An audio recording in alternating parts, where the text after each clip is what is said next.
All right. Guys, I am super excited about the guest I have on today.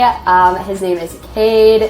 He is a TikTok star in the Web3 space. So he has such an interesting story.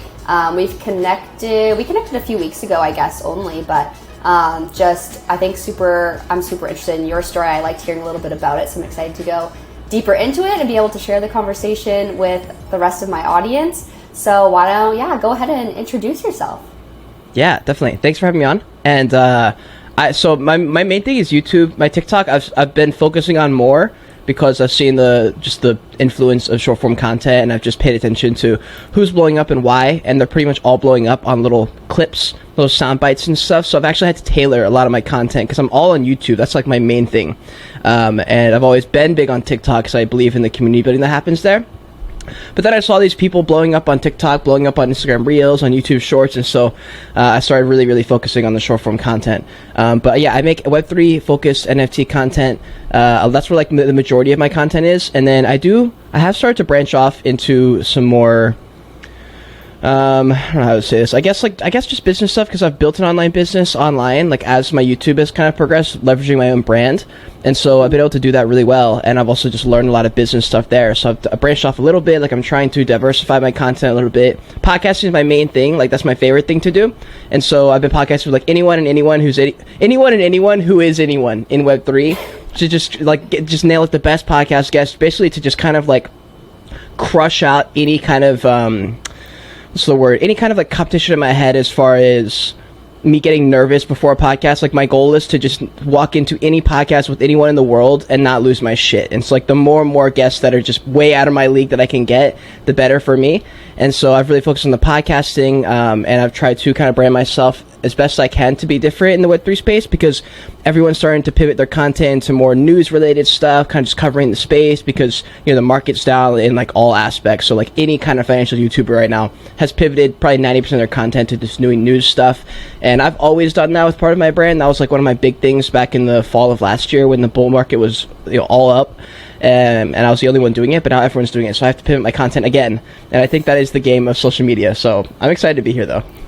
100%, yeah. Life of a creator, right? You're always trying to like do something new, throw spaghetti at the wall, see what sticks. Yeah. But it's cool that like you kind of see what a lot of people are doing, and you're like, okay, how can I be different? How can I pivot and keep giving value to my audience in a new way? And like that's so important as a creator for longevity, of course. Like to keep it's huge. With it. Well, there's a lot of people who've fallen off. I think for people who don't know, we did a TikTok live interview thing a few weeks ago. And so I don't know, like I can't remember if I said this in the last one or not. But one thing I noticed with especially TikTokers, because I think it's a bit easier to quit a social media where I would say the vast majority of people aren't editing that much on TikTok. They kind of just film something. Maybe it takes a couple minutes to edit something together. But to be able to walk away from TikTok, I've found seems to be easier from creators as far as maybe comparing to like YouTube or something where you have a lot more of a stable audience. Well, I guess that's not true. TikTok has kind of become more of a hub for community, but I don't know. I've seen some TikTokers drop off completely, just stop making videos, or make like the other day I watched a video from this guy, and he literally walked away. Like he just made a video. He was like, all right guys, this is my last one. I'm done. I'm out. Like, sorry. Wow. Goodbye. And he like has an NFT project and all this stuff. And I was just like, wow.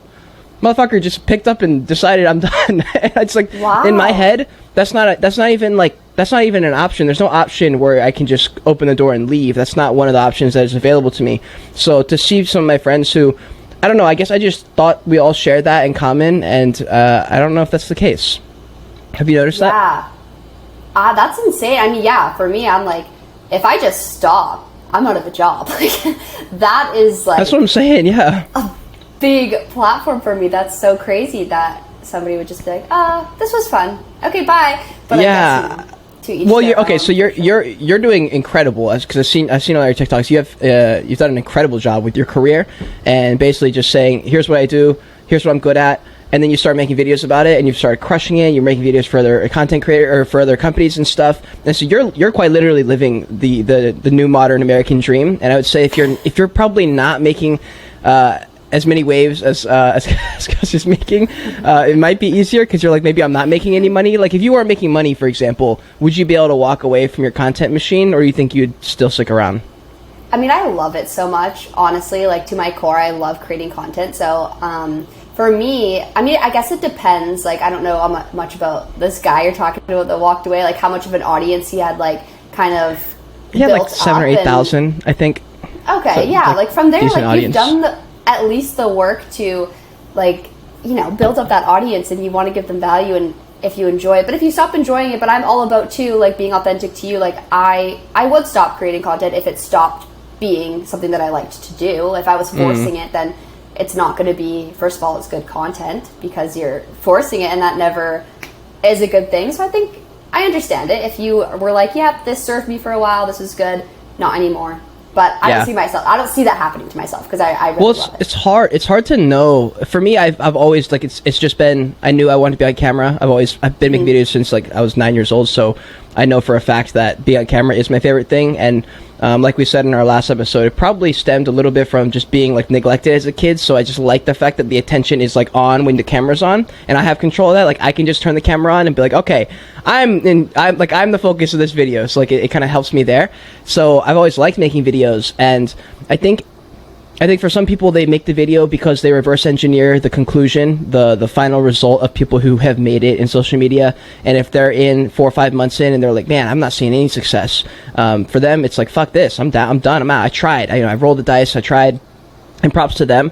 I think for anyone who's going to make it in content creation, if that doesn't stem from a place of loving to film videos, I just don't think it's going to happen, because I don't think making social media content is any different from getting a job as a fucking nurse or something, where you have to put in the hours and go to all your what's the word? It's not clinicals. I forget what the word is, but putting in all the work. If you don't love the nursing, you're probably not going to make it. It's just fucking hard. It takes a long time. It might be way longer than you think. Like, for me, when I jumped into YouTube, I said, okay, here's my deal. At 100K, I will go full time. That was like the dream. And I'm not even remotely close to 100K, and I went full time. I went full time at 1,000 subscribers just because I was able to leverage my online business. And I was like, oh shit. All right, that's a bit different. But the thing is, I would have been okay. I still would be working another job, making videos, if that hadn't happened. Like, I would have no problem doing that. And that's why I kind of know I'll be here. And I think that's, I don't know. I'm kind of saddened because some of my friends on social media, I don't know how much they love making videos. And so I kind of just treasure the time I'm here with them, especially if I'm doing a podcast with them. I'm like, all right, let's really enjoy this shit. Like, especially at NFT NYC, I made sure to really, really be present when I was there, you know? Yeah. Oh, I love that. Yeah, totally. I mean, it is something that I always say to people. I think people have this lifestyle in mind of, oh, content creators, what an awesome lifestyle. So they kind of go into it for that reason. And, you know, obviously it's tempting. It's so much fun. Yeah. Like, it's so much fun. But as you said, I think the people that really make it and can do this for long term, you have to actually genuinely love it, whether people are watching you or not. Like, you're going to have to get through the time where people aren't going to immediately want to watch you. Maybe even, like, I know people that have been doing this for years and still aren't where they want to be, but they continue to do it because, like you said, even if you're working another job, you would still be doing this because you like it. And then inevitably with, you know, putting out content that often, of course, you're eventually going to grow into something. And I love that you even said you were able to go full time at 1,000 subscribers. Yeah. Because a lot of people, I think, have in their brain this certain, oh, when I get to 10K, then I'll be able to make money. Like, not necessarily, because you could get to 10K if you've done nothing to monetize, nothing to nurture your audience in any way that you can monetize, then you're not going to be able to make money. But if you do it right, you could be at 500 followers and do this full time. Like, it doesn't have that much to do with the follower count, which I think is an interesting thing that people are maybe starting to realize, but it's more about it's an advantage you're talking to. Yes, okay, that's something I'm huge about, is the audience creation aspect. I believe in audience creation because I lived it and I did it and it worked. Because of that story where I got to 1,000 or around 1,000 or something like that, and that's when I was going to go full time. I made a YouTube video geared at a specific company, and they saw the video, and I had, like, I don't know, there's maybe 120 views on that video still. Like, it's still not a pop-in video or anything.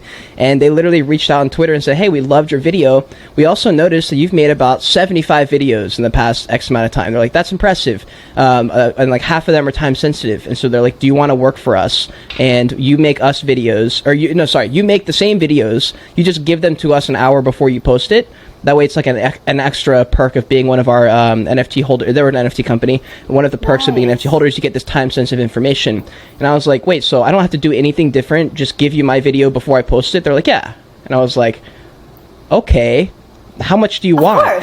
And they were like, well, if you're gonna do that and then just like be in our Discord every now and then and like answer questions and stuff, we'll give you like $2,400 a month. And I was like, Done. oh my god. I was like, okay, $2,400 a month to do literally nothing different. And I was already in Discords all the time anyway, so I was just like, oh, this is great. It's my first opportunity in Web3.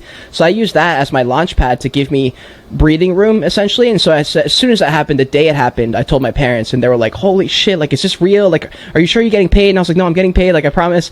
And they're like, okay, that's crazy. So literally that same day, I quit my, I was door dashing for money, because it's, I honestly like door dashing. If I'm ever at a point where I'm making too much money, I will probably start DoorDashing again, just to feel something. I don't even know. Like, I like DoorDashing. So anyways, I quit that job. Yeah. So I quit that job and went full time into YouTube and started just pumping out even more videos. And then I started making these review videos for other NFT projects and realized, oh, this is a great way to kind of inject myself into everybody's ecosystem.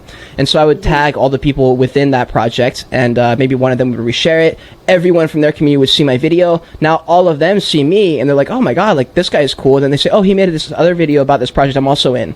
And so I literally stole everybody else's supporters over the past like 10 months.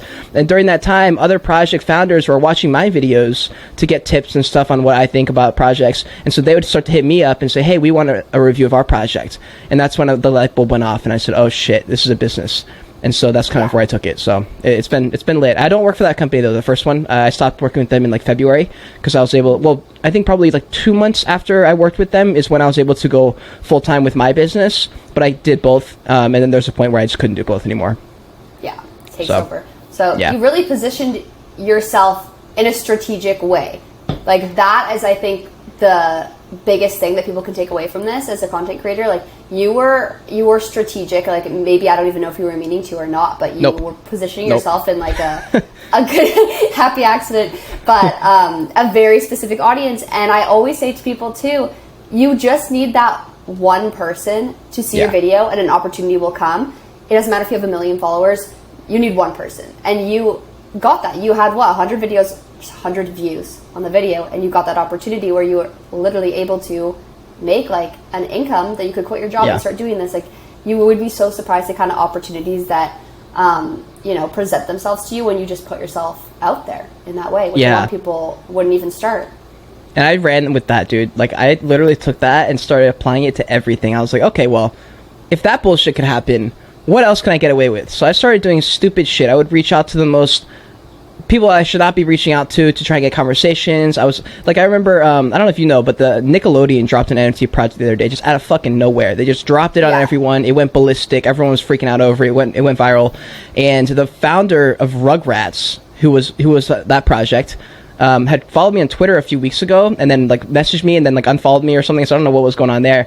But like the Web3 space is a place where everyone's kind of equal in a sense. Like, even if you're someone famous, you still have to earn your way in to Web3. And so people who are in Web3, like, I feel like on a even playing field. So because of that, I started reaching out to, like, I reached out to Gary Vee like twice a week. I'll just like send him a message, or like I'll tweet something because there's a chance he might see it. I'll send an email or something. And so the other day I was like, okay, well, I've been landing some like super cool podcast guests in the Web3 space. So I started like just putting out dumb tweets, just like, yo, Voltura, who's this guy with like 1 million followers. I'm like, yo, we should do a podcast.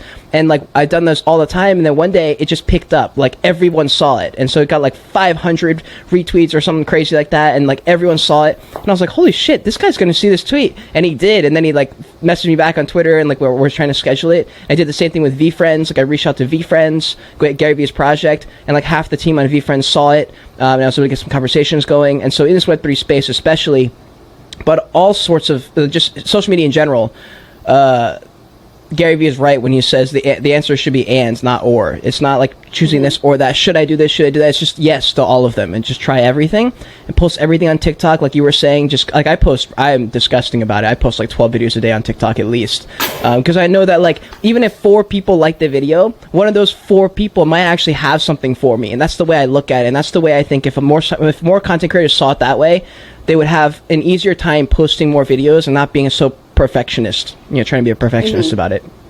I love that mindset. I really love that mindset.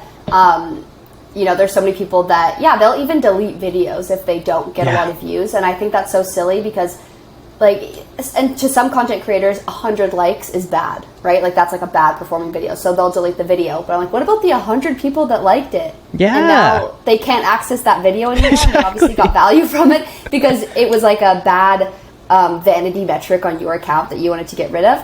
That's insane. Or I always tell business owners who are insecure about, oh, I only have 1,000 followers. I'm like, you have 1,000 people who are following you. Imagine if you had a storefront and 1,000 people walked in. Like, oh my God, that's a lot of people. Yeah. Don't write it off just because you think that, you know, and to a certain extent, yes, having a lot of followers can gain you some credibility or something like that, but you absolutely do not need it to have amazing opportunities happen to you, to do this full time, to make sales, to make connections, to connect with people that are bigger than you.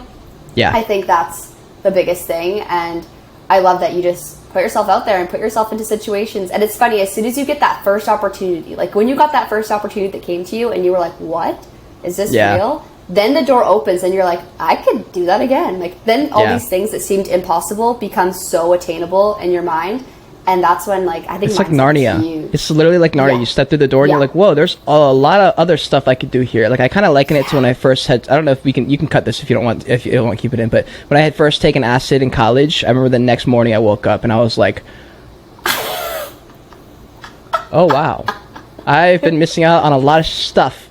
And so that was like the beginning of like my self-discovery journey. But I kind of liken it to that, like, this is something that would be really helpful for social media people.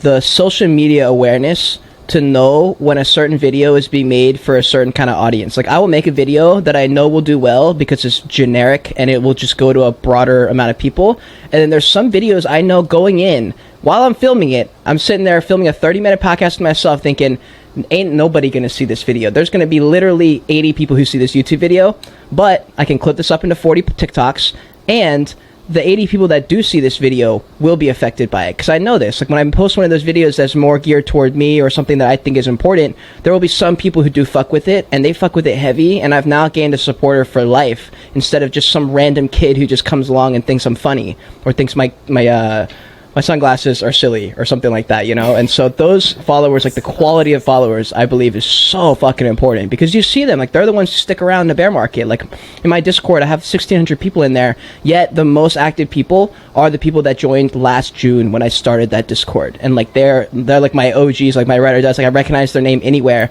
and I will respond to them. It doesn't matter how big I was. Like, even if I had 1 million followers, I would still recognize their name and make time for them because I remember. And I think that's super important.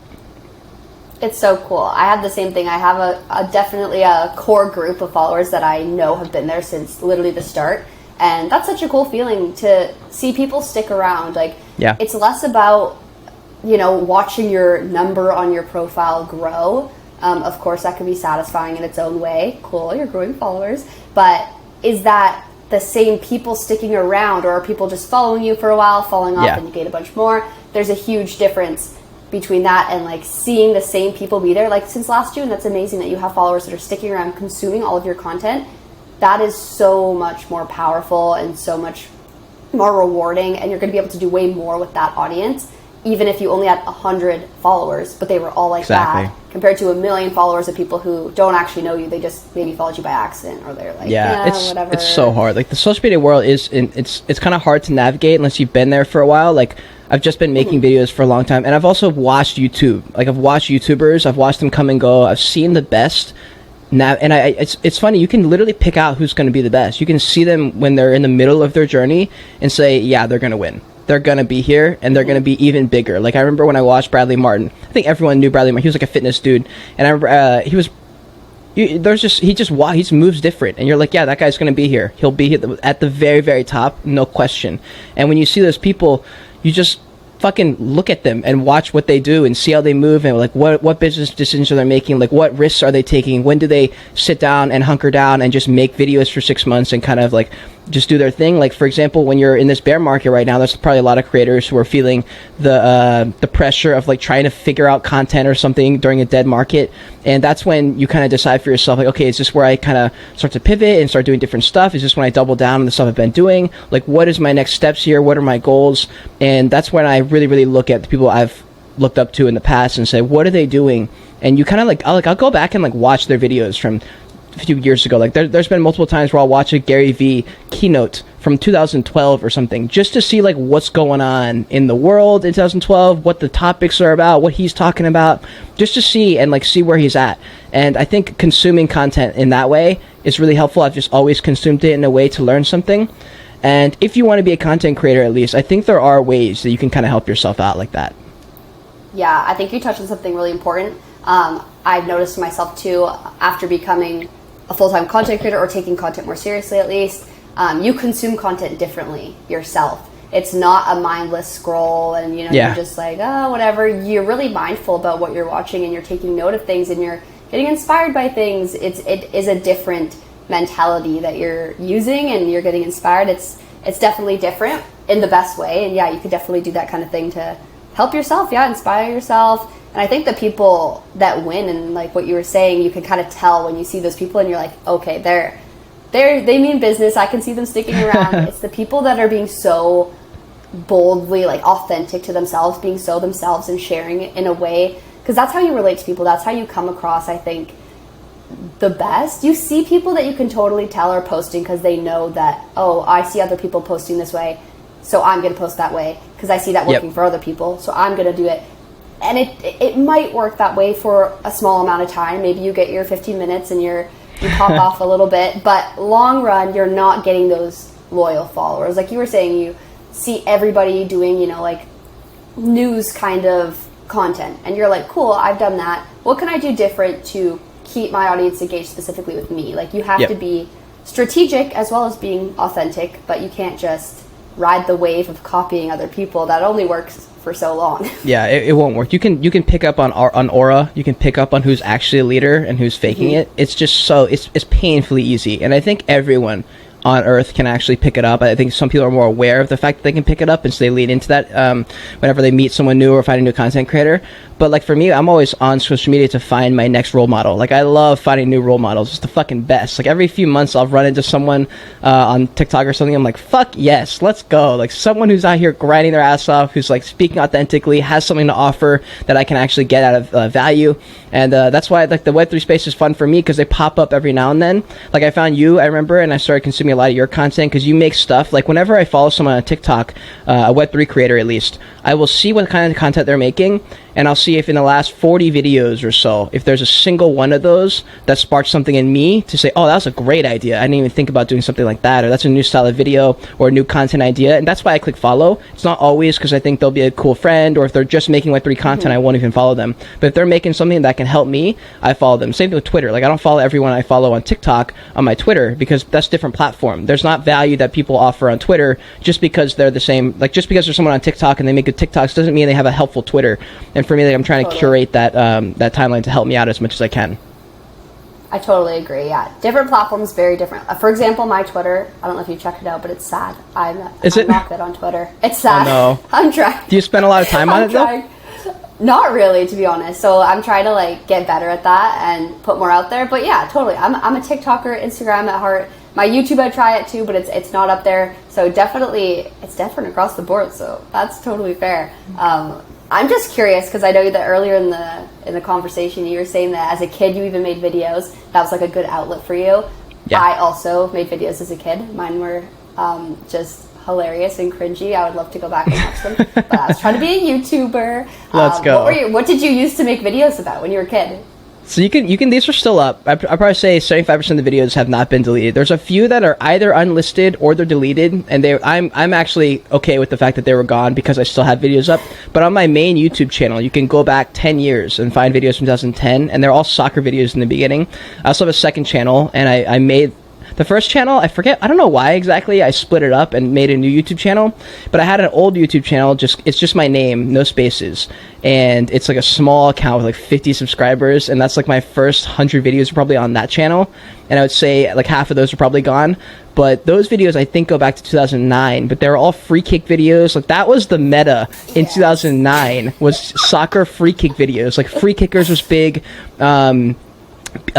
like BRAZR or something, like all these like, random YouTube channels just had like super rich European white dudes, and they would just kick free kicks. And I was just like, I want to do that, even though I wasn't very good. So I made lots of free kick videos, and I realized, like, when I was in the games, like actual games, that those don't really help you too much. Like, just you kicking free kicks one after another for 4 hours doesn't help you in a game so much, because you're only going to have max 1 or 2 free kicks in a game, and you have one chance to make it right. You don't have 75 takes like you do in a video. So I did free kick videos for a long time. Yeah, so I would do those videos. I got a little bit of traction, but I think I built up on my main channel to like 200 or 300, 400 followers or subscribers that way. And then I started pivoting, and so I've been making videos for like the 10 years. But I did soccer at first, soccer videos, free kick videos. Then it went into gameplay, stuff to get recognized by college recruitment people and stuff like that. So I'd make college game footage stuff, little highlight reels and stuff like that. Then I was in college. I took a couple years because I was playing college soccer to not make content really. And then I was at College of Charleston, so I made like, I think like some vloggy style content, some college style videos for like college kids. And then I was making some vlog style content, some self-help stuff, especially after I took acid. I was doing just like, I think I was just trying to figure out what my niche was. So I just started posting a variety of different random things. I got into camera stuff really hard, so I was making some gear videos, and I basically took Gary Vee's advice and was like, okay, let me just make everything and see what sticks. And it took literally like a year and a half before anything stuck. Like the podcasting, once I realized I liked making podcasts, I was like, okay, that's something. That's a start. And that's when I etched in my journal. I don't know if I have it here. I don't, but I have a journal where it's from, I believe, a year and a half or 2 years ago, and at the very last page it says I will be a YouTuber, and I don't remember if I have a date by that, but it's just crazy seeing that I wrote that I think it was 1 year after I became full-time, and I was like, holy shit, like literally a year after I wrote this manifestation it came true. But I've made all kinds of videos, and like last year I was living in my car for 6 months, and so I traveled the country, so I filmed that whole like process, like me turning my car into a mobile home, and then like finally going on this Joy Age, which is what I called it, which is my brand, which is like everywhere. And I did that for a long time, and then when I got to Washington State, which is where I'm at right now in Seattle, I had like my last day there. I had like a big last hurrah on top of a mountain, tripping balls, and was like, that's it, this is the end of the trip, it's done. And I basically went to Denver to say hi to my parents, and then YouTube picked up right when that happened, and I just rolled with that and started making NFT videos. Cool. I absolutely love writing stuff down in journals. I think it's so powerful, and it's so cool when you come across it later and you're like, oh my god, that happened. I recently did a TikTok about that because I was just looking at my old journal from like 2 years ago or 3 years ago, the things that I wrote down, and I remember the way I felt when I was writing it down. Like, it seemed so impossible, but like I still believed in myself, but it seemed like out there, the things I was writing. And oh my god, like, holy crap, without even realizing, like, of course I worked really hard to make it happen, but you kind of unconsciously forget that you just wake up and you're like, oh, I'm here. I did it. Exactly. It's so cool to see yourself like written down. Yeah, I struggle with journaling. Like I've gone through phases where I'm really good about it, and my problem is I really don't like the way I feel when I'm reading it back. I just don't like reading back how I feel. Like I read it and I'm just like, it's like I feel not dirty, but I don't know what it is. I've never liked it. Like, I've written some fucking weird shit down. Like, I'm sure everyone's written down some fucked up stuff in their journals where it's like, wow, if anyone 100%. Read this, they're going to prison kind of thing. And so there's like some super high emotion stuff in those journals, some of them. And like, I think when I was really like feeling like shit about myself, that feeling was so overwhelming that when I read those pages, I can like go back to that. And I don't like being in that state. Like, for example, when I think back to my childhood, I really have no nostalgia toward that. Like, I had a podcast with my friend Mark, and he was talking about how he's so nostalgic to his childhood, and that's like one of the main reasons it's hard for him to like get things done, because he's always just like living in the past kind of thing. And I'm just like, dude, I cannot relate, dude. I hate my past. I don't like when I think about my past. I had a very insecure childhood. I was always kind of fighting for attention and like feeling neglected, like, literally until I was like 20 years old. Like, that's just like the main theme of my life. So when I look back at like anything before literally last year, I'm just like, oh my god, like that was not living my best self in the close, like, at all. I hated everything about everything. I was just getting shit on, like, basically for like 20 years. And I was like, that's not a feeling I particularly like going back to, you know? You don't want to revisit that. Yeah, 100%. I can get that. Totally. I have definitely like a certain time in my life where I have journals where I'm like, I'll every once in a while I'll go and read it, and I'm like, yeah, like it's not like a fun thing to see sometimes. But you could always write it down just as like it's more for your present self, and then I need to. You can even throw it out after, you know, like it's like yeah. It's like when you write something down for like therapeuticness, and then you can, is that a word? Therapeuticness. Yeah. And just toss it, light it on fire, you know, something like that. My therapist made me bring my journal one day and read it, and I was like, this is awful. This is awful. Oh my God. I need to make myself do it. It's good. Yeah, it is. It's good, especially in like the presence of a professional who can like help you. We're getting so deep. We're like talking about our mental health. I'm down. Wherever the podcast takes us. But it can be a good thing. Like it's a hard thing sometimes. I don't know if it's healthy to revisit all the time. It's not like you should sit down every day and like revisit, but you know, it might be good to get some closure on things, or to, you know, it's like that kind of healing your inner child where you can go back and feel secure in yourself now, to go back and be like, give your past self a hug or something. Yeah, the way you said that was good. I think for me, to be totally honest, I'm probably just scared of like that, just like facing it and looking at it and just like remembering what that's like. Like, I think for me it's easier, and I prefer to just not look at the past and just focus on the future and just kind of work and be like, okay, like one day I just won't have to worry about anything at all. I'll be just good. And I think in my head, I'd rather just focus on that than actually writing how I feel right now, because I'm like, oh, this doesn't matter. Like, it's not going to matter right now because it didn't matter. You know, when I wrote it down last year, it was fine, but like now I'm here, and like nothing I wrote back then helped me. And I think that's the way I think, even though that's not true. Like, I literally wrote it down, and like that's part of the reason I was able to get to here. I just think now that I'm here, I think I just don't want to do it. It's like, it's easy work to just literally sit down for 5 minutes and write it. In my head, I convince myself that it's a waste of time, and so I just don't do it. I need to, because everyone who is successful writes their shit down. Literally everybody. Well, it's just nice. I mean, it is a more pleasant thing sometimes to think about the future than the past or the present.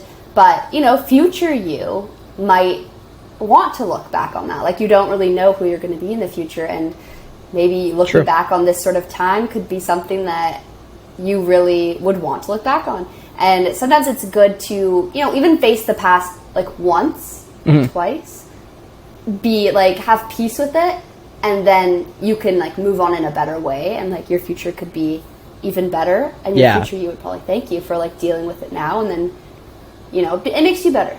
Yeah, I agree, because I have no problem watching videos from my past, even if it's in a particularly place that I didn't really remember liking very much, but I don't have a problem watching it.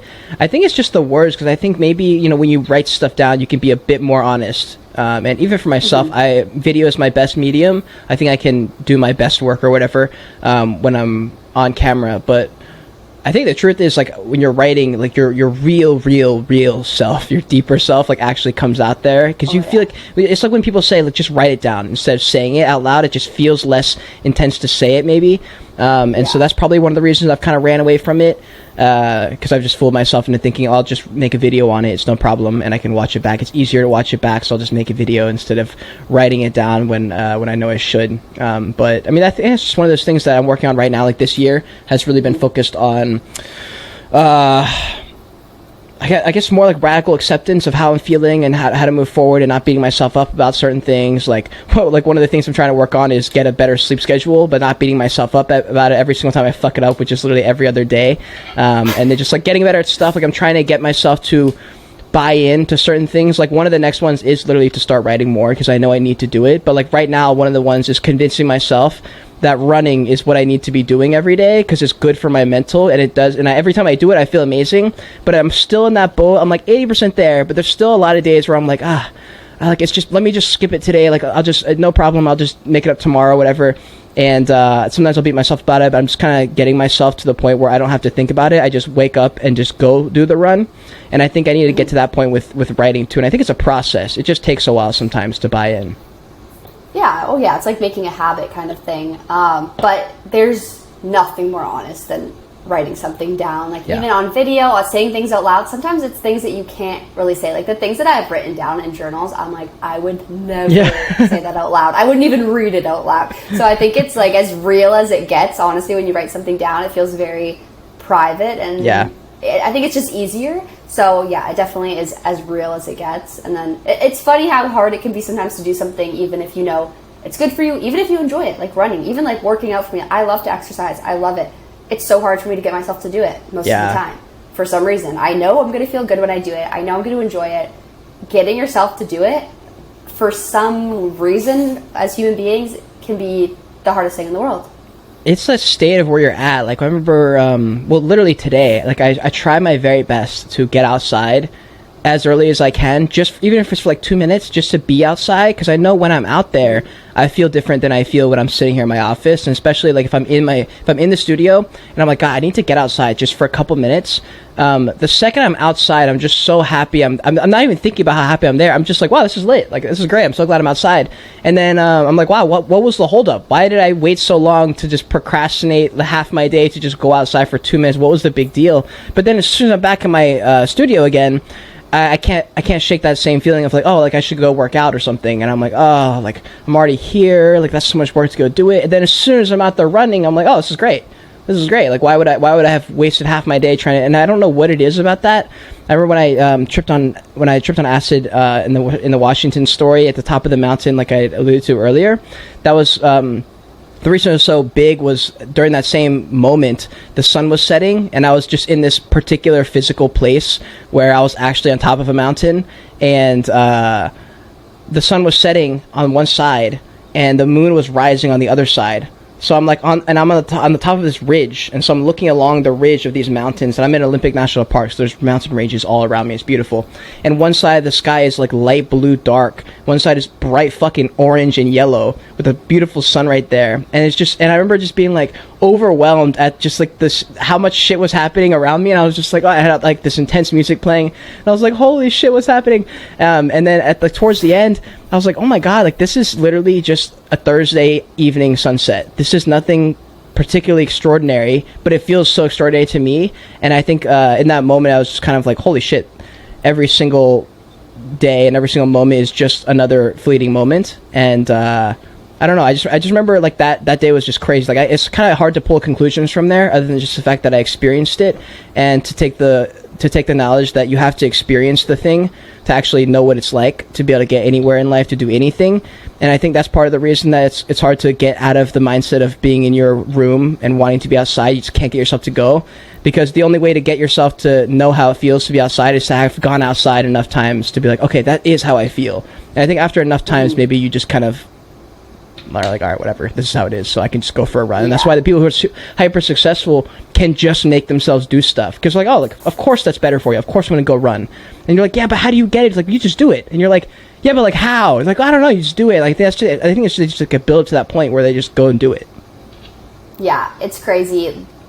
It's the thing that everybody says, to be the 1%, you have to do what 99% of people won't do. And it's crazy the amount of simple things that 99% of people will not do, even if they want to. Like, there's people that would, I know people that say, oh, I would cut off my finger to have your life. And I'm like, would you just do the work? Yeah. Like, you would cut off your finger, but you wouldn't just like put in some work, you know what I mean? Post a TikTok. Like, it's so funny. People think in their heads, I would do anything for that. Like, then do it. Like, just go and, wake up an hour earlier, go do your workout, like, eat healthy, get your mind right, post a TikTok, like, put yourself out there. It's the things that are really, really simple, but as human beings, and I get it too. Oh my God, like, I'm not saying it's easy for me, and I'm just like, yeah, come on guys. Like, oh, it's so much self-discipline for sure. And there's days where I drop the ball. But it's crazy how really simple it is to be, successful or happy or do the things that you want to do.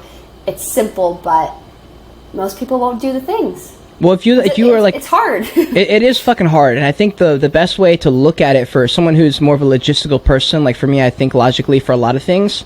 To convince myself to do things, I'll think logically, because it makes sense to me. I'm like, okay, that'll work. If you look at your last 6 months and you're particularly proud of that 6 months, you can look back at, just try and sum up what you did in a bunch of habits and stuff that you did, stuff that you didn't do, and then put that literally like write it down, like things you did that are productive, and then write the things that weren't productive down in the last 6 months, and kind of just lay it out in just those simple terms, and be like, okay, so I did a lot of this stuff, not a whole lot of this stuff, here's where I'm at, this is good or bad. And it's like, if it's not good, then you go to a point in your life where it's really good maybe, and say, okay, what were the things I was doing, like the actual things that I did? Okay, I was going on a run every single day, I was working out, I was being social, and I did work when I was supposed to. Like, and that led to this outcome. I like that outcome, or I didn't like this outcome. And I think that can actually help. You don't even have to do that like as a, you don't have to make that like a thing and like write it down, all these things. But if you would like to look at your last 6 months of someone who is successful and say, what have they done every day? Well, they posted a video every single day. They connected, they met with all these people, they made more workouts than they missed, they ate out less than they did, you know, the 6 months prior to that, they spent a little bit less money here, and they're like, okay, like that makes sense that we're here. And I think if you're in a place where you don't want to be, and you look at the daily things you do, this is the reason I hate vlogging. When I vlog, the realistic day of my life comes out, and I'm like, oh shit, like I'm really not putting in as much work as I thought. Yeah, like I watched your day in life, and I was like, motherfucker. I was like, I suck. But like I also know on the back end that like not every day is like that. And then obviously when you vlog too, when you're vlogging, like for example, when I did my vlog, I remember I was like, okay, like what am I gonna do next? Well, I'm obviously gonna edit a video because that makes the most sense. Like I can explain it really well. But in a real day in the life where I'm not editing, I maybe would have taken an extra hour on my phone, on my beanbag, sitting around doing nothing. But I'm not gonna film that in a vlog. So I'm like, oh, obviously I gotta start editing. And that's where it's like the day in lives are tough, but you can take those same lessons, and be like, okay, like I did edit more days out of the week than not. Like that's the reason my YouTube has grown. Like those are the actual statistics I can look at, you know? Yeah. Day in the lives are funny because I definitely, I'm not saying that I was like faking my day in any way, shape, or form. But I pick a day where I know I have a decent work schedule today that's going to be like good to film. Yeah, it's like somewhat typical. Extra time so I can, you know, if it's like I'm trying to film a daily vlog today of my day, but I was so busy, like back to back calls. I feel like it's going to be a bad video because I'm like, I've barely eaten anything. Yeah. I've barely taken my dog. Like I'm going to get like judged for being like, do you even eat? Do you even shower? Like, ew. Because I've just been so busy. So I'm like, is that a good vlog? But it's realistic. So maybe it is, and I'll be real and I'll post it. But daily vlogs are strange. And also I love them in a way because they do force you to go out and do things. And I think maybe this is great that you said this maybe, but a lot of, you know, the older generation kind of looks down on our generation because, we do things only for a video. We do things only to post stuff on social media. But how cool is it that has gotten us out to do things that we never wouldn't have done in the first place? Like a hike that I saw on Instagram. Yeah, I want to go do that hike because I want a cool picture. And maybe that's, you know, not the greatest thing that I'm doing it only for a picture. But then I go do this hike and I have the best time, and I never would have done it if it wasn't for the picture. So it's kind of like, is it a bad thing that we do things for video? Because you're still actually doing it. Me and Kent, my friend, he was a photographer. And so me and Kent flew to Hawaii because we saw a photo of someone on the hike, or what's it called? We saw a photo of someone on the Stairway to Heaven hike, and we said, yeah, we want that shot. And so we flew to fucking Hawaii, and that was our last day, I remember.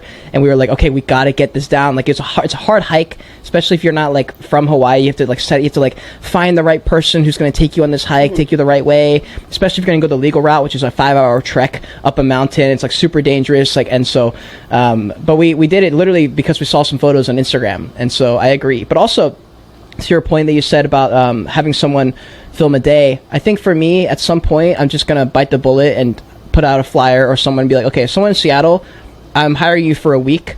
Here's my camera, or bring a camera, and you're filming me for the week. And I don't have to worry about it. I don't have to set up cameras. You're just with me. I will cook food, and you can eat it, and that'll be it for the week. And I should just do that so I can just kind of like audit myself almost, you know, to be like, okay, what am I actually doing every week? And can I take this 1 week and be ultra productive maybe just for the sake of the video, and then take all the lessons I took from this week and apply them for the rest of the next 6 months? I think I should do that. Now that I said it out loud, I really want to do it now. I bet you'll be so shocked at how productive you are when you have a camera full of you. I think that's like a quote that people say, like, live like you have a documentary series, like filming your life. Like, if someone was filming a documentary about you and showing how, like, amazing you are, would you sit in your bed for 3 hours in the morning, or would you, like, go for a walk and get a good breakfast? Like, you'd be surprised how, like, more productive you'll be, I bet, if you have a camera. Every day that I vlog, I definitely have, like, a better day. At the end of the day, I'm, like, proud of it. And not even just work-wise and productivity-wise. Also, like, instead of not doing anything and watching Netflix at the end of the day, maybe I go for a drink with my friend, or I like go on a sunset walk. Like, I do something more exciting and have actual fun in my day rather than just being like, okay, perfect, now I can scroll on TikTok. Maybe I should go hang out with my parents or do something, you know what I mean? Yeah, like yesterday I did that. I was like, it was probably around sunset, and I just was in my bean, and I'm just like, bro, I don't feel like walking a quarter mile to that sunset. Like, it's a great spot, but it's like, I just don't feel like going over there to like see the sunset when I could just sit here and just like not be there. And so I chose to do that. But if I was vlogging, I probably would have walked there. You probably would have walked it because you're like, that would be a perfect ending shot. It would have been. It would have been amazing for the end. I love that idea. Definitely let me know if you do the documentary or get someone to come film you. I think that's like such a good idea. I never thought about that because one of the things that's hard about doing like the daily vlogs is filming it yourself when you're already working, and then on top of that you're like setting up a shot, and it can feel a little bit strange when you're like, I'm gonna, like right now I have my camera set up right here, but I'm like talking to you and I'm trying to like, or I'm on calls with clients and I'm like, say hello. But it's a cool thing. It's tough to, like, for me, I come from a storytelling, like I did video production stuff before, so when I do vlogs, I like to have some kind of storyline. Like I remember I watched a bunch of Casey Neistat videos, so I like the way he does things, and it's a little bit of like an art form. But if you're just doing a vlog where it's more documentary style, focusing on your life, I found like the last 2 vlogs maybe, after doing them, that they got easier each time because I guess I let go of the expectation to like make it a certain way, because a vlog is supposed to have a beginning, middle, and end, and you're supposed to have a story and a problem that you get solved at the end of the video. But if you're just doing a day in the life vlog where they just follow your day, there doesn't have to be a conclusion. It can just be the end of the day, and like that's just where you're at. And you can make your own ending. You can just have a fucking rant at the end where like that's the ending, just how you're feeling that particular 100%. Moment. And so I want to do more vlogs, but you're right, I still struggle with like the whole idea of like, okay, like I'm gonna do this, and like, oh fuck, I have to set up the camera and film it. Especially if it's like I only have one camera right now. Like I got rid of my second camera a few months ago, and I kind of wish I hadn't, because like I have my camera set up right here for all my videos on YouTube, but then I have to like take it off and like move my mic and like unplug my mic and like put it over here and then film me doing nothing. And it's just like the idea of doing that makes me want to puke, and so like that's why I don't film those videos.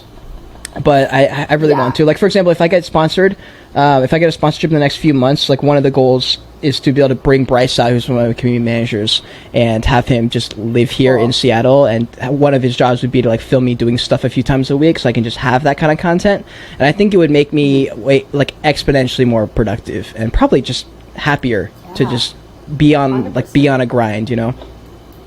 Yeah, 100%. I never even thought about getting someone else to film me, so that's like a really exciting thought to me, honestly. So and you can do it cheaper. Like Web3 I think has made me think everything is expensive as fuck, and I don't think it's actually that expensive. Like for like I saw some video and the guy was like, I know that you think this dog is really expensive, but because it's like $500 to $2,000 for this dog, but it's gonna last, but the average life expectancy is 15 years. And I was like, oh, $500 $2,000 for a 15-year dog, like a life with this dog, that's a easy, like, if I have like a decent bit of money, that's okay.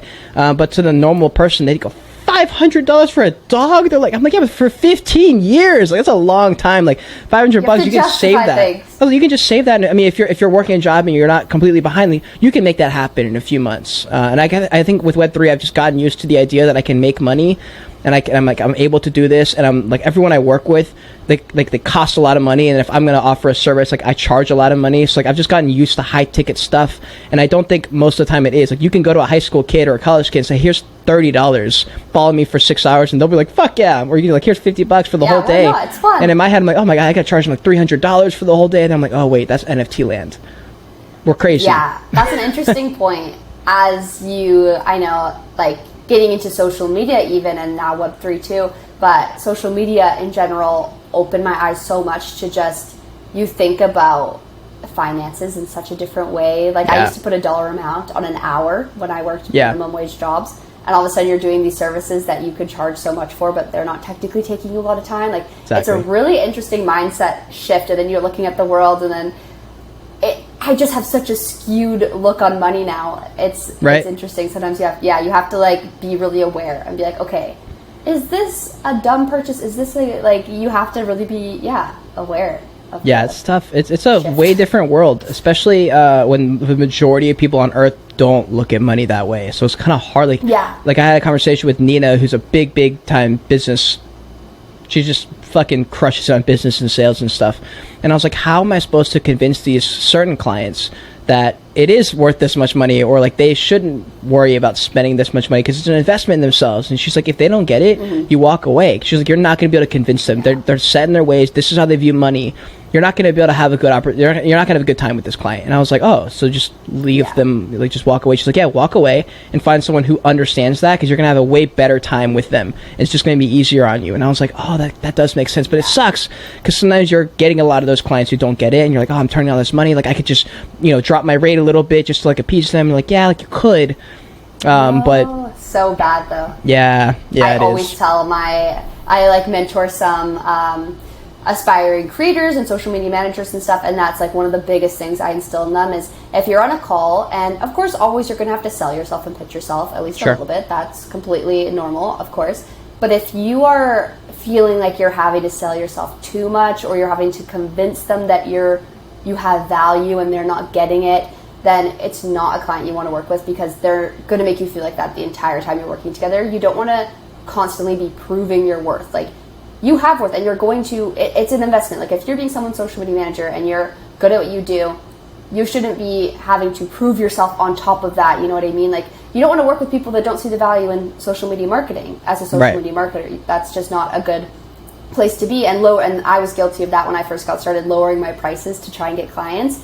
Because in that moment, when you're on the consultation call or whatever it may be, your only goal in mind is like, at the end of this call, they need to give me a deposit. They need to sign up. They need to fill in this invoice. That is like your only goal. So you kind of lose track, and I've lowered my prices before, and I'm like, okay, but I made the sale. But then all of a sudden, when the next few months, when you're having to do the actual work, you literally hate your life because you're not getting paid enough for the work that you're doing, and you don't like the client.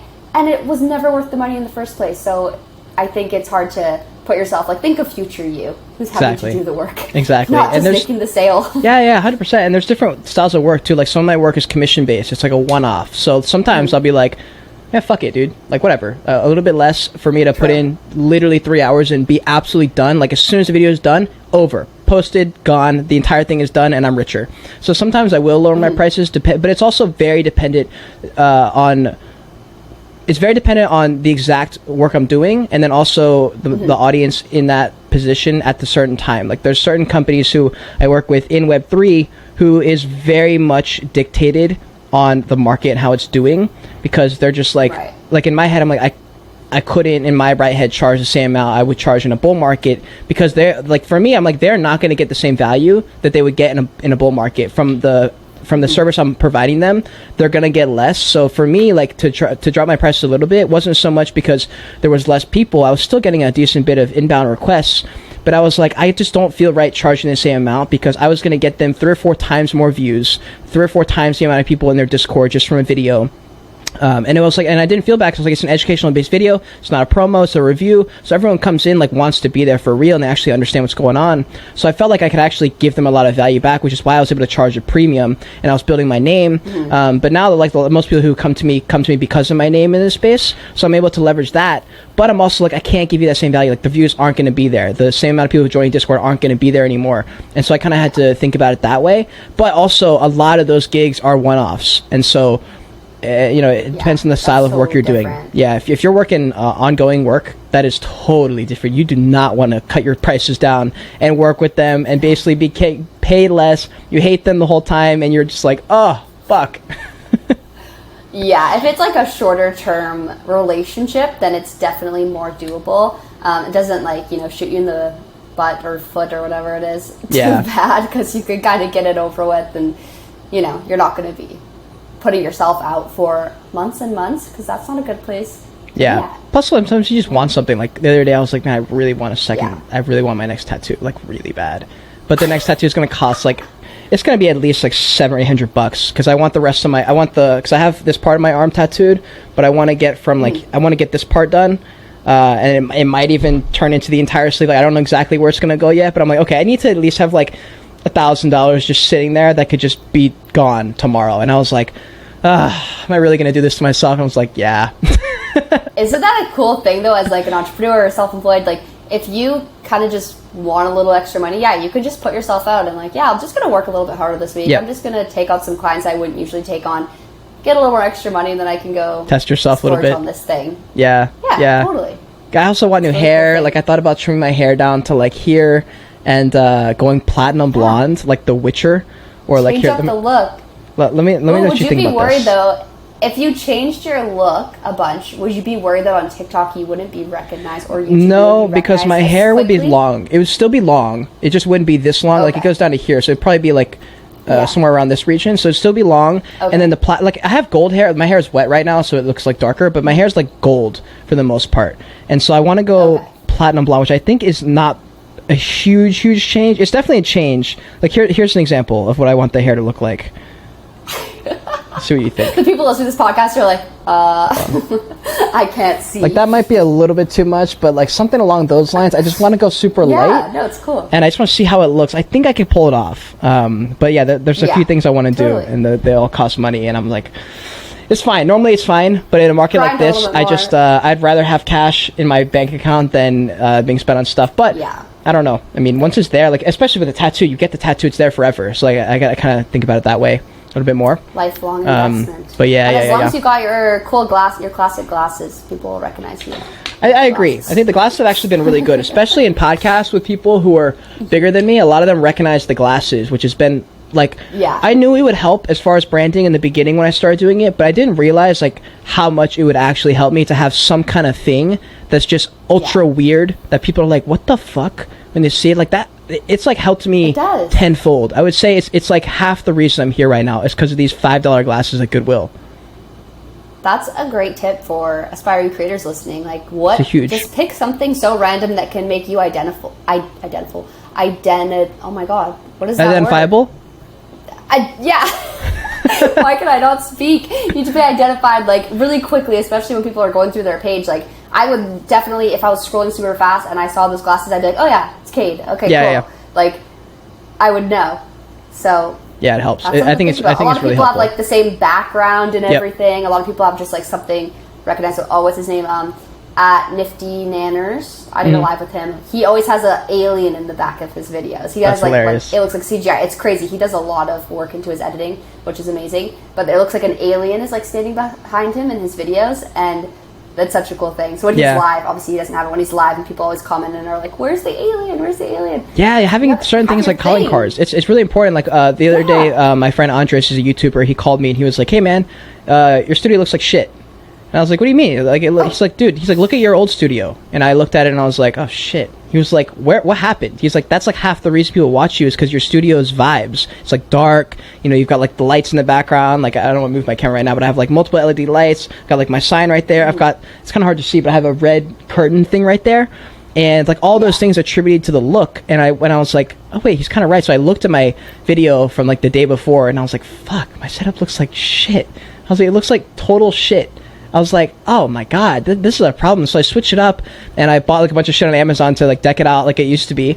And I was like, wow, this is like, I feel like me like 80% more now. It's so weird. And I think it is really important to have something that and especially on you, like if you can have like some weird fucking earring or something that people are like, what, that's like their thing. And plus you can upgrade. Like for example, these glasses at some point, because the amount of people who've hit me up and they're like, hey, you should make an NFT set with these as like a one-of-one, like a custom thing with the glasses. And I was like, that's an interesting idea, but the NFT side doesn't really interest me as much.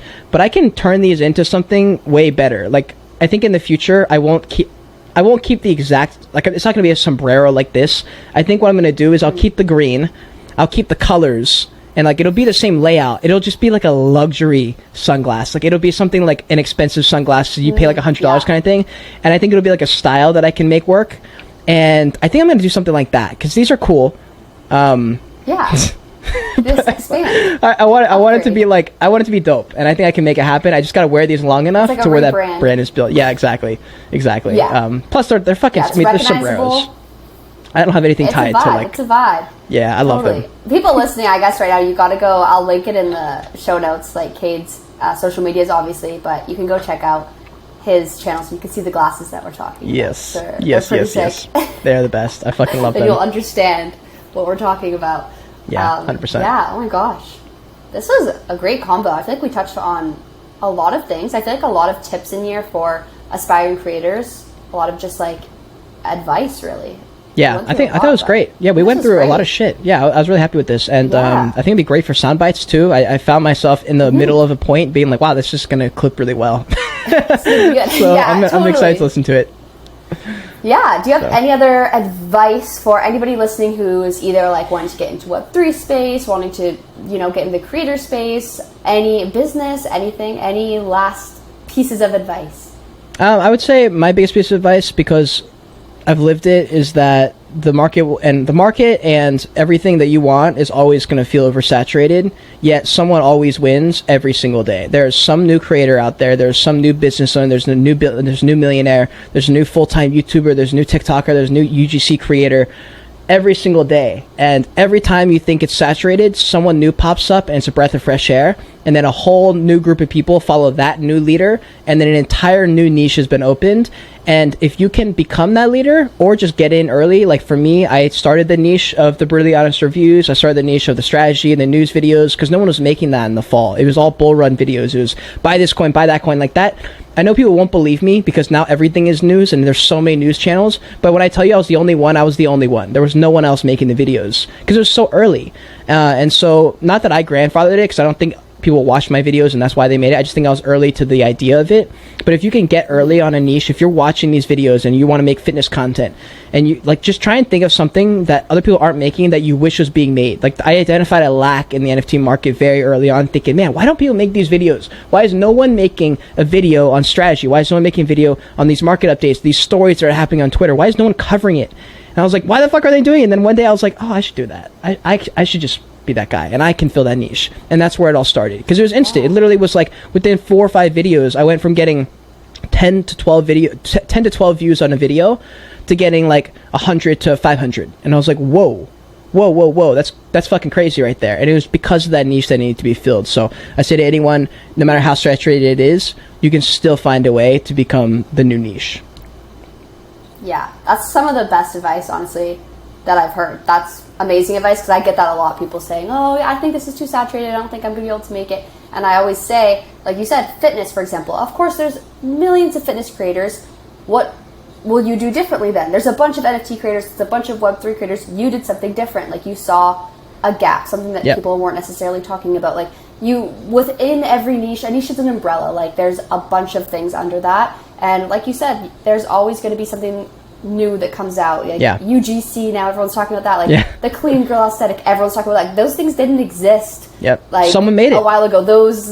Somebody created that, and now there's a bunch of new, ideas open up from people. So watch people who are winning and who are recently winning, and say, why the fuck are they winning? Like, I keep bringing up fitness because it's like the most easy visual. It's easy to visualize, and plus I used to be a fitness influencer type person a long time ago. Thank God I deleted that Instagram account. No one can find that, actually. There's probably 1 or 2 photos floating around that you can maybe find, but the Instagram account is gone. But there are people blowing up on TikTok right now because they had a wireless Rode mic attached to their phone or attached to their shirt, and while they work out, they just commentate shit. And then at the end of the video, they probably have a 45-minute workout or something, they go back and just clip it up into sound bites, 10 to 45 seconds, started posting those, just their thoughts. Right after they do a set, they're like, oh, fuck, that was so hard. And they just start posting those videos, and now they're like a top fitness creator because they just did something a little bit different, and this just wasn't seen. And so that comes from, like, you have to watch TikTok. I think people don't want to watch TikTok. I don't want to waste my time on social media. It's like, well, if you want to be a social media creator, you're going to have to waste some time on social media to learn. And I know some people don't watch, but I would say the majority of people who are winning, who don't watch other people's content, is because they already conquered their own world. Like Layla Hormozi doesn't watch people's content, but she's also a $100 million woman who has destroyed everybody in the business world. So she's like, what else could someone give me that I don't already know? And I don't need these trends because I'm so fucking good at this that I don't need it. But if you're not that, if you haven't conquered the world like she has, then you're probably gonna have to watch other people to get to that point first. I'm sure she watched people growing up to get to the point where she's at now, but now she's at a point where she's the top dog and she's helping everybody else out, so. Yeah, totally. I 100% agree. Love that advice and everything that we talked about. Honestly, hell yeah. I'm really excited to have you on. We'll have you on at some point onto my podcast. So I'm 100%. Super excited because I talked a lot today. That's like my favorite podcast episode. And that's my favorite podcast to listen to as well, is when you feel like you're just listening to a really natural conversation. So This was awesome. And yeah, definitely I'm going to go be on Kate's podcast. So I don't know if that episode will be out when this one comes out, but yeah, definitely go check out his podcast as well if you want to hear more. I will link all of your stuff in the show notes so people can find you. But is there any like specific way you want people to connect with you or find you? Well, if you're in the Web3 space, probably Twitter. That's just like the where most people connect. Or like, I mean, honestly, all my LinkedIn. If you go to my link tree, it's on all my social medias. I have like my link tree somewhere, and so that's where like you can find all my stuff. Or just type in Kate Bergman on Google or YouTube. You'll be able to find my stuff. But I had a great time on the show. I think the conversation flowed super natural. So you're a fucking excellent podcast host. So I had a great time. Amazing. Thanks for coming on. Yeah, hell yeah, right on, guys. Peace out. Thanks for being here. Peace out.